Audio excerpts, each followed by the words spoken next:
This podcast is brought to you by RPM Studios, located at 1027 Camels Run Road in Carnegie, Pennsylvania. RPM Studios offers a full line of digital media production services, such as podcasting, live streaming, video production, post-production, multi-track recording, digital graphics. For more information, please check out our Facebook page at www.facebook.com/RPM Studios.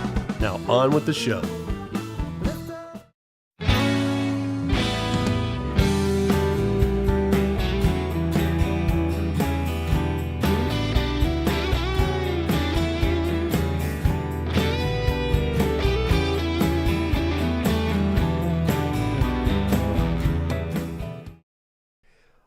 Welcome to RPM Studios. Most beautiful people that we come to know are those who have known defeat. They've known suffering, they've known sorrow. They've known loss, and they have found their way out of the depths of despair. These people, like Bill Strickland and Marty Ashby from the MCG Jazz, have a deep appreciation for the gifts they've come to possess. An understanding of life that fills them with compassion, gentleness, and deep loving concern for the people that they hold close to them in their lives, in their community, and all the musicians that they have touched. Beautiful people don't just happen. They are humbled by life's experiences that they have had, and they continue to create until they become who they were meant to be. Welcome, Marty Ashby. Marty Ashby, good morning. Good morning. It's great to be here. Wow, fabulous to have you here at RPM Studios. Thank you, man.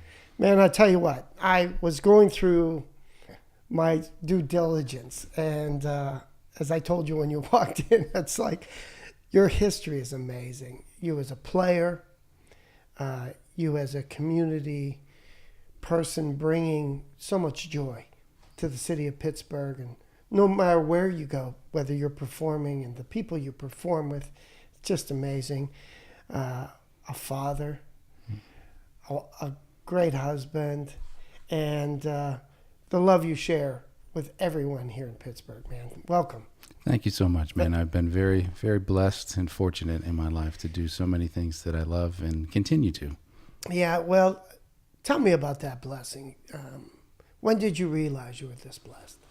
Well, the short story is when I was, I grew up in a musical family. Sure. And my dad had a music store and was a guitar player. And my first memory, literally in life, and I can still see it, sitting on the glass countertop in my dad's music store, looking up at the wall of guitars. And I, so what was I, 3, 4 maybe at the most. And I there was something about that moment that I can still see it when I close my eyes. And of course, if I had those guitars today, I wouldn't be sitting here because I would have retired long ago if I had those today. I think I got one of them. Didn't I get one of them from your dad's collection? Well, I saw a picture of you completely surrounded by guitars on your biography. So. Yeah. And it was, growing up in a musical family was really special. When I was 7 years old, I got the mumps. Do you remember that? Yeah. Most of your listeners don't get that anymore because they've vaccinated against that. But back then they didn't. And so when you got the mumps, you stayed home for like a week or 10 days, but you weren't that sick, but you were sick and contagious. And my dad said, well, you're going to be home for, 10 days. He didn't go into the studio until, 3 o'clock. He said, you want to learn to play the guitar? And so in those 10 days that I was home, I learned to play the guitar at 7 years old. And our first gig was about 6 months later as a family band, and I haven't looked back since. It's really been pretty special. I saw a picture of you. I think you were 8 years old. Exactly, with my brother on drums and my younger brother, who on trombone, and my mom playing bass. My dad, I think in that photo, was playing guitar. He also played accordion and so on and so forth. And I literally grew up on the bandstand, and we were like the Partridge Family. A little hipper music, I'd like to think. And we played weddings and bar mitzvahs and opening of malls, and we had a New Year's Eve gig every year since the time I was 7 years old, and on and on and on. It was a fantastic way to grow up, man. So many people don't know you as that. So many people know you as the producer. Sure. But before we go there, what I found was amazing is you graduated high school a year early. Yeah. You went to Ithaca College. Mm-hmm. You were on a scholarship. Mm-hmm. Was it a jazz scholarship? In fact, it was the Chuck Man Jones Scholarship. Wow. believe it or not. Oh, yeah, he's from New York, right? He's right from there, Rochester. Yeah, exactly. And my teacher, Steve Brown at Ithaca, Sure. knew Chuck well, and there was a scholarship in his name, and I was fortunate enough to get that scholarship, because at the time, there's no way that my family could have afforded sending me to a school like Ithaca College. So I was very lucky that way. Wow. So when he came to play, how many times has he been here? At least twice, right? Yeah, Chuck's been to the Guild several times Yeah. and done other things for me over the years. Yeah. So I can't imagine him seeing you as, the position you're in as the executive producer of MCG Jazz, and knowing you were a recipient of his scholarship. I mean, that must be a really rewarding moment right there, right? Yeah, it was fun. We did talk about it the first time he was at the Guild, and he smiled and and kind of had to go back in his memory about the scholarship, in Sure. his name there, and he did, and it was very exciting, and I was fortunate because, as you said, I only had 3 years of high school, because I knew from 7 years old that I wanted to be a musician. I wanted to be in music. And I was fortunate enough to be academically, pretty smart, and could graduate high school in 3 years, because high school was boring for me. I wanted to get at it, man, and right. get doing what I do. I know. I could see that. So you graduate college. Now you go to New York City, and you're playing in bands there, right? And you're with Cleveland Orchestra. So you're circling the globe here a little bit. Then you land a job with the Pittsburgh Symphony Orchestra, correct? What were you doing there? Well, the way I got there, which is the interesting story, I think, is that when I was in New York playing, on the street in front of Bryant Park and playing little clubs and, Right. All kinds of stuff, and a lot of weddings and Right. wedding bands and all that, as we all know that we have to do that. All along I was producing jazz festivals. I started in Ithaca before I left, the first Ithaca Jazz Festival, and produced that for 3 years, and did a lot of other things and was booking my band. And so I was kind of learning the jazz ropes and producing on the side. Sure. When I moved to New York for my third job of the day, right? I saw a little ad in the Village Voice that said, "Sell the New York Philharmonic," and I thought, well, man, I got a music degree. I love classical music, so I went and applied for this Sell the New York Philharmonic gig, and I'll never forget. I was in the elevator at Avery Fisher Hall, right, in Lincoln Center, And there, right? The Blind Boys of Alabama played there. there. Of course, it's Yeah. a beautiful, Yeah, right? yeah. So I'm in the elevator and I'm going up to the fourth floor, whatever it was, and there was a kid, about my age actually, in the at the time, in the elevator, and he had a big stack of music, and I said, "Hey man, what do you do, man?" And he said, "Well, I'm the cat that puts the music on the stands for the musicians." He was, in fact, the assistant librarian. And I thought to myself, that's a gig? I mean, for real. Right, sure. I mean, I didn't get it. Right, That there's right. 4 floors of people that took care of these musicians. Yeah, sure. And so to make a long story short, I got the gig, and it was selling subscriptions over the telephone. That's what the gig was in the evenings. This was my third job of the day. I was producing some festivals and things during the day and doing all kinds of stuff and playing gigs and working at a jingle house and blah, blah, blah. And I moved through management very quickly and ended up going to the Cleveland Orchestra, and I did stuff with ballet and dance companies and so on and so forth. And what I was doing is learning what I call the OPAs, the other performing arts. Yes. There's jazz, and then there's opera, theater, ballet, symphony, orchestra, Sure. all that stuff. And I was really trying to learn how they market, how they use fundraising development. There's strategies for subscription sales marketing, all this stuff. And I was just testing it out in little jazz events I was doing. And finally ended up, as you said, with the Pittsburgh Symphony in 1985. So, it's almost like the Ruddles, where the guy says, I heard the Ruddles, I picked up the guitar, and I've been broke ever since. Yeah, exactly. I was working on the railroad. Right? So you leave the Pittsburgh Symphony and take a 50% pay cut to go with Bill Strickland.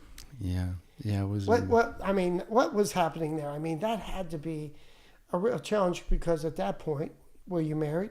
No. You weren't married yet. Yeah, wasn't married yet. Okay, so you were a single cat just hanging out and working through the music scene. Mm-hmm. So you meet Bill. Tell us a little bit about that. Well, It was an amazing experience. It was 1987, and Emily Remler, who was a great guitarist, who we lost way too early, was living in town at the time. And she said, man, there's these people on the north side, this Manchester Craftsman something, that apparently they just built a music hall and they want to do some jazz. And this guy, Bill Strickland, and he wanted to talk to me because, Emily at the time was a big international star. Sure, she was. And she said, will you go over with me and meet him? And I said, well, sure, baby. Let's, pick me up at Heinz Hall at 5:00. And, Let's go see Bill. So when we drove over, remember, this is 1987. Yeah, so there was nothing there, right? Well, so when you turn on the Beaver and turn on the Franklin, that whole block where now our greenhouse is, the office tower, the Macero building, that was a burnt-out shopping center. Yeah. Literally. Right. It was a ghetto. And there's a drug dealer living in it. Sure. On the corner, it's about as big as this room, man. There was a Mellon Bank on the corner of Franklin and Beaver. It was as big as this room, and they'd buzz one person in the bank at a time. True story. And I said to Emily, I said, man, what, baby, where are you taking me? And so we turn the corner, and we get to this, it literally, Ron, I can still see it. It was like a beacon of light. Yeah. The building was brand new. Yeah. The cement, everything was shining. And I looked at this red brick building, and so we drove in, and I walked in and said, man, there's a deja vu thing happening already. Yeah. Light pouring in the building. You've been there, right? Sure, of course. And so times. Bill gave the tour, all different programs than we have today, of course. Right. We were still doing bricklaying and things like that in the trades. And we get to the music hall, and Bill says, I built this music hall because jazz music saved my life. And I built this music hall to do jazz, but I don't know anything about that. So wait a minute. You walk into this jazz hall. There were no concerts yet, right? No. What did you see? The future. Literally. Literally. Yeah. I walked in and I said, this is what I've been preparing for, and I just didn't know it. That's fantastic. And so Bill said, and Bill. Of course, I love him. Bill Strickland, we're talking about the founder and CEO. If you don't know Bill, read his book. You need to. Yeah, check his book out. Amazing. Probably one of the most amazing guys living in Pittsburgh and has ever lived in Pittsburgh. Amen. So, that's a blessing in itself. And that's why I was going there because, you're leaving this great job with the Pittsburgh Symphony. Yeah. Okay. And you go over to this ghetto. Yeah. And you meet this guy named Bill Strickland who you didn't know. Correct. And you're walking through his dream at this point, right? Yes. This building isn't anywhere the way it looks now. No. And the guy looks at you and says, what? Well, he said, look, I built a music hall to do jazz concerts because jazz saved my life when I was in Oliver High School 4 blocks from here. That's what I did. And I said, Mr. Strickland, I raised my hand. It was just my brother and I and Emily. That was it.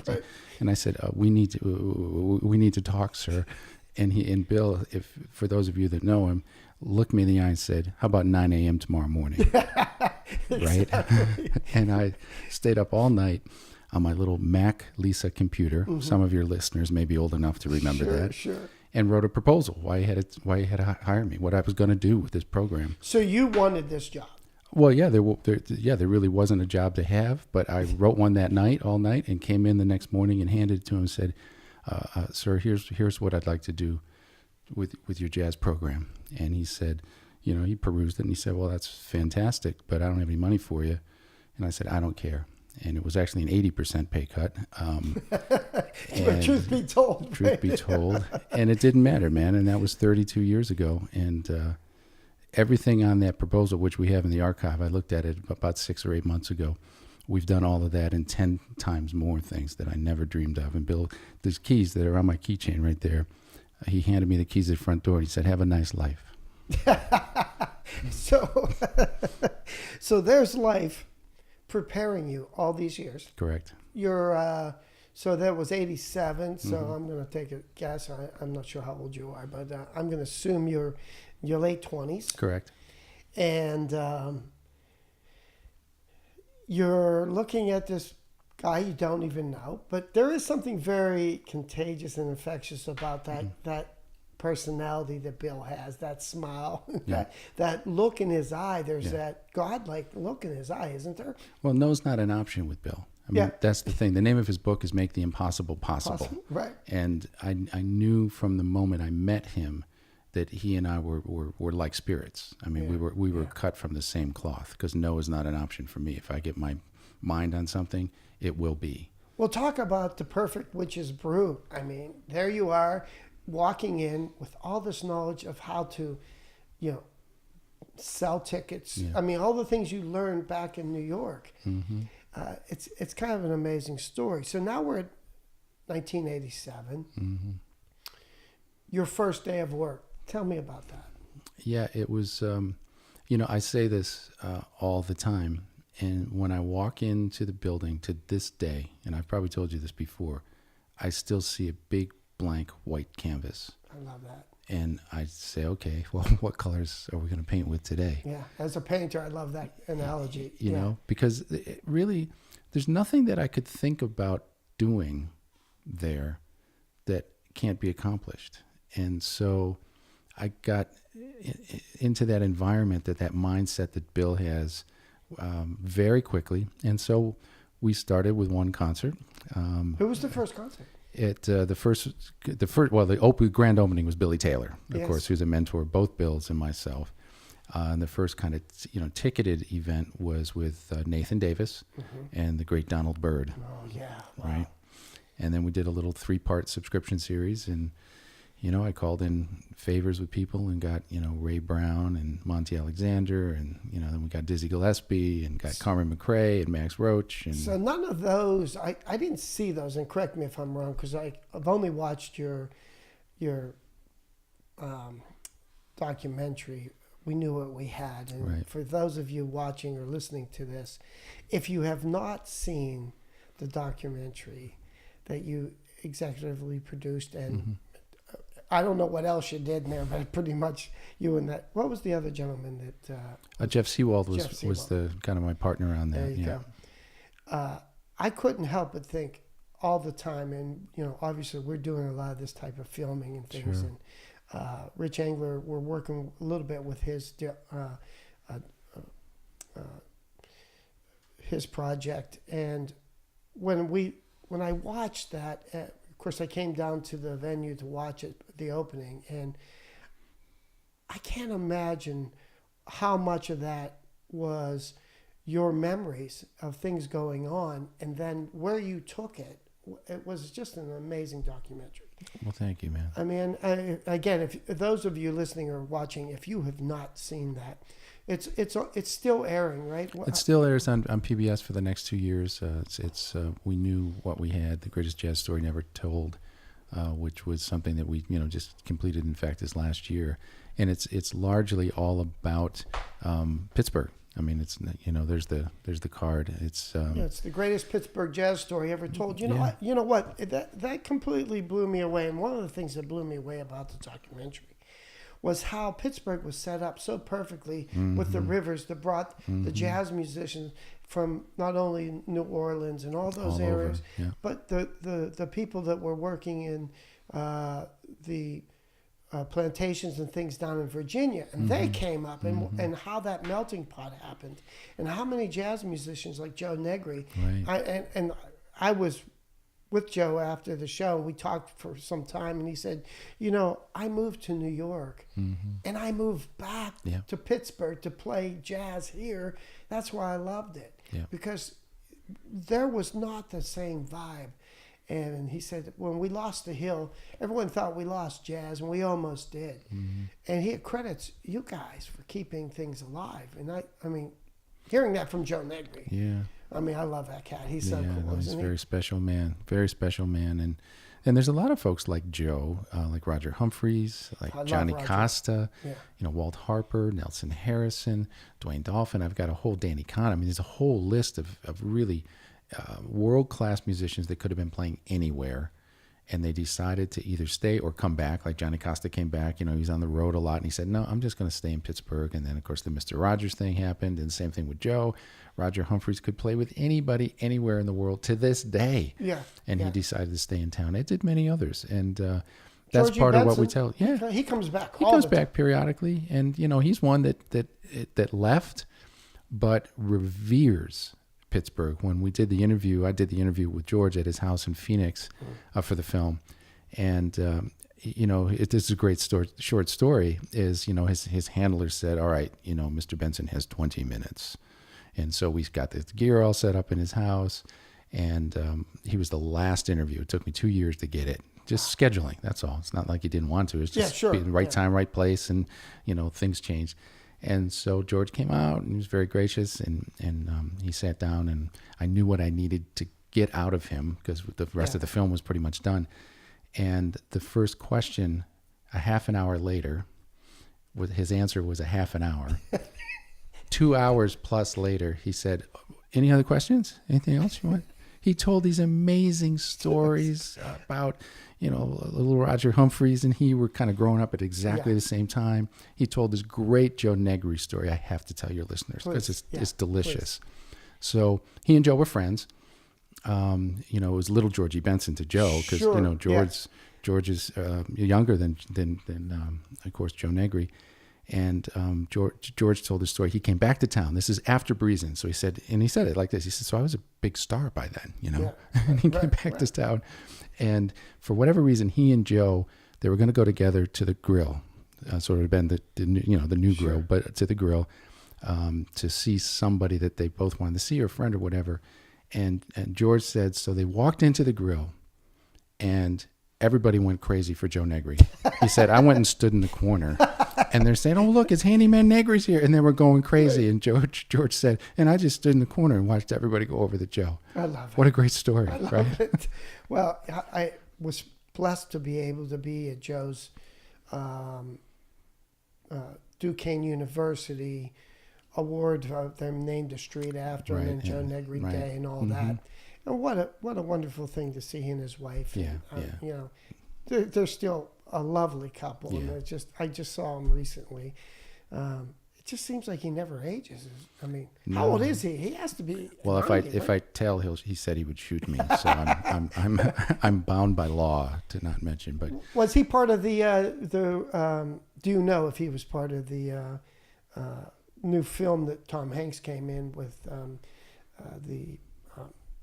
For the Mr. Rogers thing. Yes. I believe that he had some involvement. I do know that. I'm not exactly sure what it is because they're all very hush-hush about it all, about who's doing what in it and stuff. But I'm sure that he had some involvement as well. He should. Really a great guy. If those of you who have never heard of Joe Negri, which I'm sure there aren't too many, but if you haven't, check out some of the guitar playing of this man. And he's attributed to creating the first jazz guitar course at Duquesne University and spread that educational guitar education around to these. Because when you were in college, there really wasn't a guitar jazz course, correct? I mean... Yeah, well, when I went to undergrad, which it was late 70s, 78, 79, you couldn't be a jazz guitar major at Ithaca College. I think at the time you could at Berkeley and maybe North Texas State. I'm not sure. So I was a classical guitar major, and I also played tuba. But there was a lot of jazz courses you could take. But I couldn't technically be a jazz guitar major when I went to undergrad. Yeah, there was a lot of people that stood up at his inauguration of that and said that he was the pioneer of creating a jazz guitar course for the major colleges. I found that really amazing. The kind of thing that he had. And special. And the TV show with Mr. Rogers really added to his fame to be able to bring that kind of thing and it happened here at Duquesne University here in Pittsburgh. Well, and for me, man, in making the film about these great Pittsburghers like Joe Negri, I got to kind of get up and close and personal with all these cats that not only stayed in town, but the ones like Errol Garner and Mary Lou Williams and Ahmad Jamal and all these people that left town that were just they are the people that changed jazz as we know it. There's so many of them from Pittsburgh like Joe and the rest of them. And it was really a real honor and I got a PhD in Pittsburgh jazz, but it ended up being, a PhD in jazz in general. and the legacy and history of this music, so much of it germinated. Billy Strayhorn, Stanley Turrentine, Kenny Clark, Art Blakey. I mean, my God, it's unbelievable. Right. Right? Yeah. I'll give you 30 names, and they're all at the same level. I mean, it's That's what I loved unbelievable. about your film. It blew me away. I walked away thinking, Pittsburgh, man. Right. Right. What a blessing this place is. Billy Eckstein, for heaven's Billy. sake. I mean, it's unbelievable, Yeah, right? Dakota State. And I mean, the names just go on and on. Roy Eldridge. And they're all at this level. And what we noticed that I think Monty Alexander pointed out in the film is that, like Ray Brown, they're all entrepreneurs in their own way, too. They were all great business people. In addition to being musicians that changed the music forever, they also knew how to really get work, how to stand up for the work. Yeah, wow. Really Yeah. interesting that so many of them, like Ahmad and Ray and Errol Garner, these people were great business people at the same time. Yeah, It's and fascinating. they crossed that black and white barrier, too. Oh, totally. All those guys, people, women as well. So that leads me to saying about your archives now that are being held as probably one of the greatest archives ever in jazz music. I mean, some of the concerts that you've recorded over the years. Yeah. I mean, it goes on and on and on, too. Yeah. So now I'm hearing about all these things about, wait a minute, Pittsburgh MCG Jazz Archives, where you have over 300 and some shows of the various artists. A lot of them not even alive anymore. Yeah, unfortunately. I mean, you didn't know it at the time, much like what the documentary was saying. We knew what we had, but right. Going back to that 87 and looking down that corridor of the future, when you started recording, because filming, most people weren't filming back then. Right. So right. why were you filming? I mean, that vision. Again, Bill Strickland had the presence of mind when he built the building to put in an old, at the time, a new 8-track recorder and a 2-track recorder, reel to reel. Man, we started on reel to reel in '87. I think you still have it up in the back. Yeah, sure we do. Yeah, that's cool. And so we started kind of capturing every concert for the archive of the school. And, back then, the music business for jazz was way different than it is now. Sure. And, the artists were like, well, wait a minute, what are you doing? And then they learned about what we're doing at the school. And so for the most part, everybody was cool. And we took, photos of every single concert. So we've now got 140,000 images over the last 32 years. I love the images you have around in the concert hall and things. And in the green room there and stuff. Room, Yeah, it's amazing. It's so beautiful. 140,000 images and, tens of thousands of hours of audio and video. And I didn't think twice about it, man, to be honest. It's just what we did. It was important to document. And about a couple, 2-3 years ago, we were working on something for the 30th anniversary, which is now 2 years ago. And I just, on a piece of yellow legal pad, I just started to write down some of the things that I knew that we had. Well, 3 pages later, I realized, we have the Stanley Turrentine archive that was donated to us, the Herbie Mann archive. We've got a lot of Dr. John Wilson's charts, most of that stuff. We've got 32 years of recordings. We've got all the music, like I'm looking at a Nancy Wilson record. All these records that we've done over the years. We've got music that we commissioned for all these concerts and recordings, and we've got hundreds of original charts that we've done, things with the symphony, all kinds of stuff. And as I wrote down these 3 pages of things, I said, well, wow, this we got our archives here. So we've done a lot of research and have an archives manager now. We have the beginnings of what I think is going to be an amazing partnership with the University of Pittsburgh around our archives. And we just got the Todd Barkin collection. Todd Barkin ran the Keystone Corner for all those years. He ran Dizzy's Coca-Cola in New York for many years. He's produced some of the most important records in jazz ever with Dexter Gordon and Rahsaan Roland Kirk and Tommy Flanagan. And he's an NEA Jazz Master last year. He just donated his entire archives to us as well.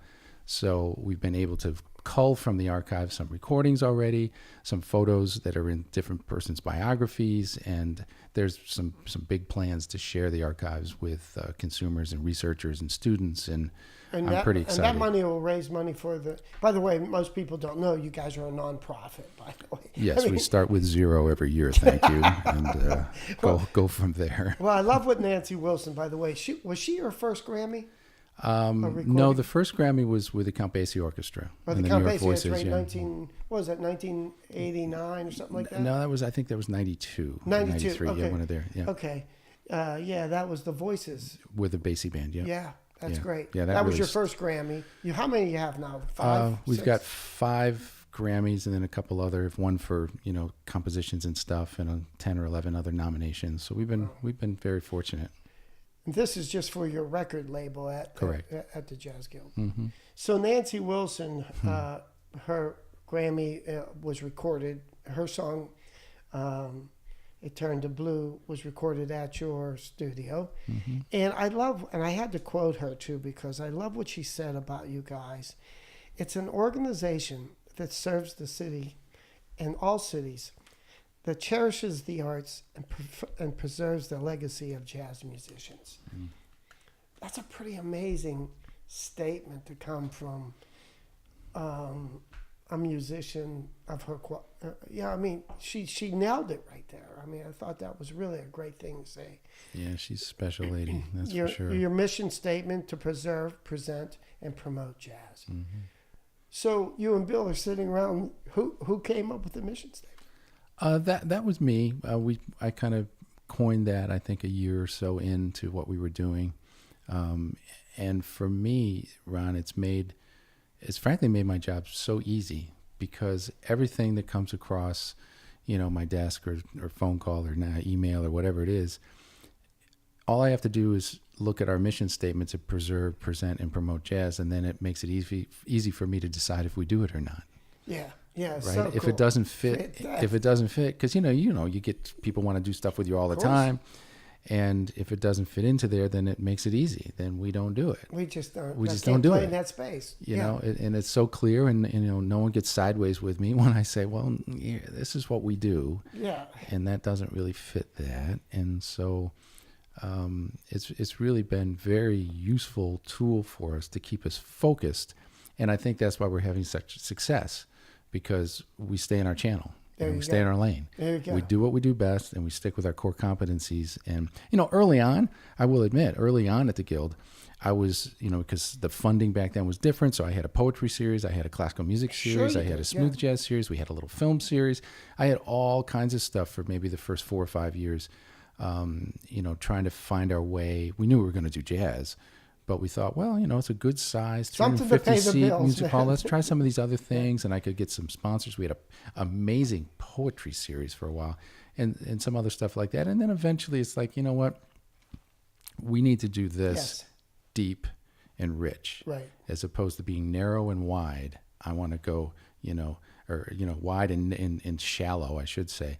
I want to go narrow and deep. Yeah. So we went narrow and deep in jazz, and we've stayed there for at least the last 25 years. Well, it's been said that you might have the world's most amazing archives at this point. Well, there's a lot of great archives out there. I've done a lot of work with the Smithsonian and some other places, and there's a lot of interesting archives out there. Ours is different than many, because it's all from the same place. Yeah, the recordings. And like the Monterey Jazz Festival has an amazing archive, the Newport, Festival. But ours is a little bit different in as much as we've got some other individual collections. We've got, all this music that we've written. We've got, all the recordings, they don't all have record labels. Monterey started one a few years ago, but as you see from the brochure there, we've got, 50 records out that are around the world right now.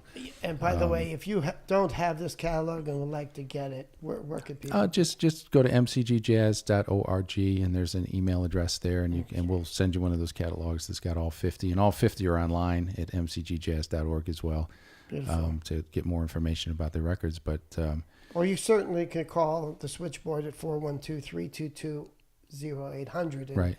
Ask questions. Yeah, absolutely. They'll send you up to Renee or somebody, and they'll take care of you. By the way, the people there, I love working. And anytime I'm buying the ticket series, the staff is always amazing. Oh, thank you, man. I mean, everybody. So let's drop back for a minute. So now we talked about the little bit of rambling that went on in the beginning. Now you're sticking true to your mission statement.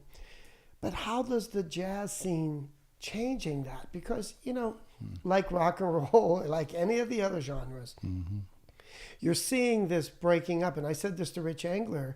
I said, we went down to see Ringo Starr, and Ringo Starr's band was a composite of about 5 different other bands, right? Yeah, I said, is there any real rock bands left? And of course he said yes. And so you see jazz has always been the kind of genre where other people play with other people, and people drifting in and out of the Count Basie band and all that. That's cool. But what you're seeing today is you got the smooth jazz, you got the trending jazz, you've got fusion jazz, you've got. How does your mission statement keep track of that? I mean, because now it's a wide spectrum. Yeah, that's a fascinating conversation, man. We live in the time period that had the last of the primary resources for this music. The last 32 years that the Guild's been up, we really saw the end of that era of the Dizzy Gillespies, the Carmen McRae's, Max Roach, Dave Brubeck, Ray Brown, Stanley Turrentine, Tito Puente. These are the names of the artists that, as we know, it kind of created that second real wave of jazz. And seeing some of these guys at the concerts, and they come and talk about that experience. Totally. But that's the idea, is that these folks that created the music that we call jazz today, they were all there for the most part over the last 32 years. And I could put Milt Jackson or Stanley Turrentine up, and we'd sell 5 shows, and it would be fine, or Dizzy or Carmen or whoever. Didn't matter. But now you can count on one hand the cats that are in their 90s that you would consider. Tito Puente, saw him. Well, Pancho Sanchez is who you saw. Tito died passed, in the 70s. I'm sorry. And so we've had a switch over the last 8 to 10 years. We've had to switch our thinking, because there aren't those, if you quote, those master superstars, the Dizzy Gillespies of the world. And we've had to change our model to incorporate a lot of different kinds of music. So we've got now different kinds of jazz. So we've got the Bad Plus, we've got the Hot Sardines, right? I love those guys, right? Who are fantastic, right? Fantastic, right? And we've got new artists, like last week with Benny Green and Veronica Swift, this young vocalist who's I think 23, 24, who is off the hook, right? So we've really had to kind of switch to stay current. To bring in newer artists, the next generation of artists. And that's always a trying time too, because so many audiences get lost because they're used to trending with something. The names they know. Now you look on your upcoming series. Of course, I know Jeff Larber. He's here at November 9th. This weekend. I definitely want to go see him. But I looked at your series and I thought, wow, I'm in music and I love music, so I know a lot of these people just by where they came from and where they're doing, and a lot of people like that. But for your audience, you're filling a room which is 350 people, right? And usually do 2 shows, correct? And a fabulous venue, by the way, for those of you listening. If you haven't been to this venue, you have to go down and see a show here. It's the most intimate place, most comfortable seats, the most warming. You feel like you're right there with the band. Yeah. There's not one seat in that entire venue that is a bad seat. No, absolutely. Fabulous. But what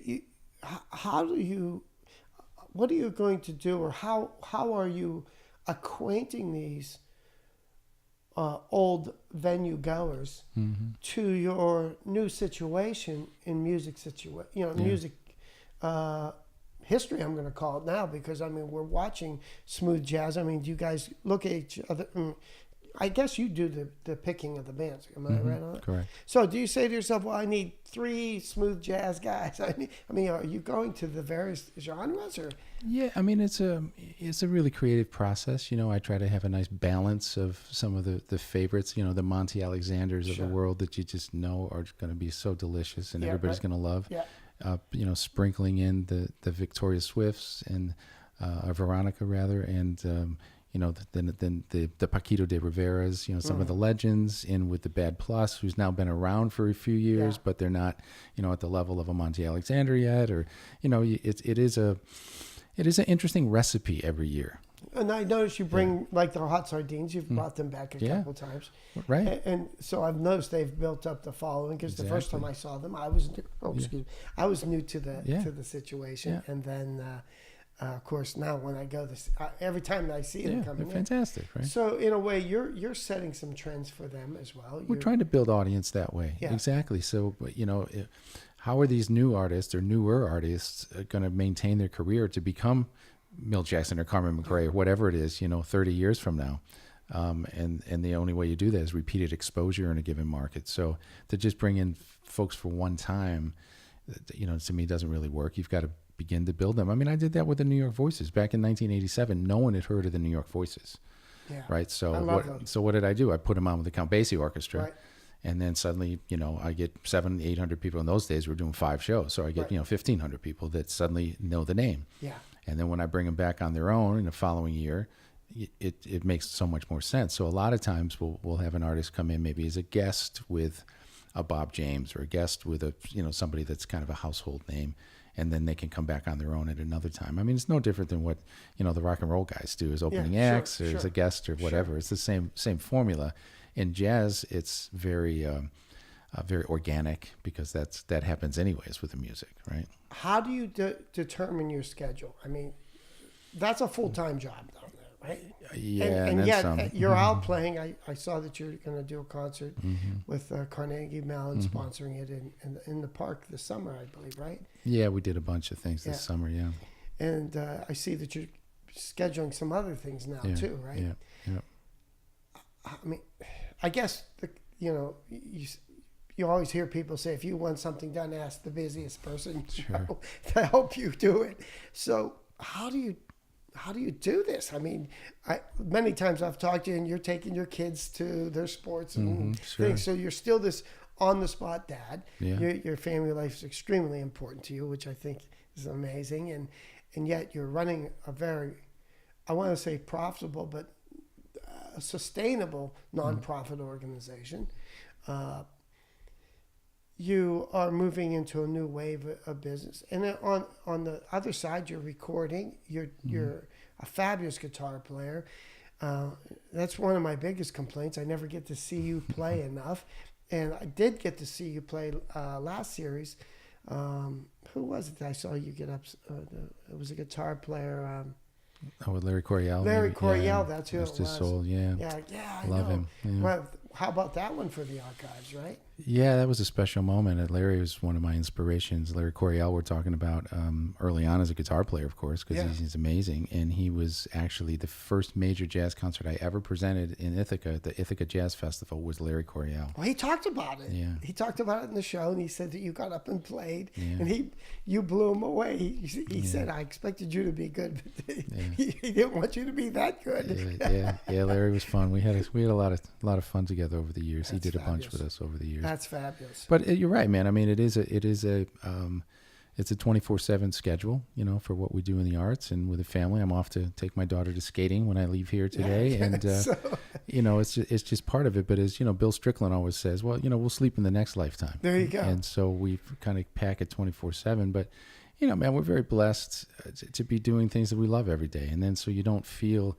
is kind of stressed about it because you're doing stuff you love. And you say, well, okay, so what else am I doing today? That's I get bored really easily, so it's good to stay busy. Fabulous. Well, with that in mind, I really feel blessed that you came in today. Thank you, man. I mean, my honor. You're a great friend, and I love you as a brother, and I just can't thank you enough for all the things you do in Pittsburgh. I mean, you're everywhere all the time when people ask you, and certainly this is one of them. I want to thank you for sharing your time with us. My pleasure. Anytime, Ron. Take care, sir. Thank you. Bye-bye.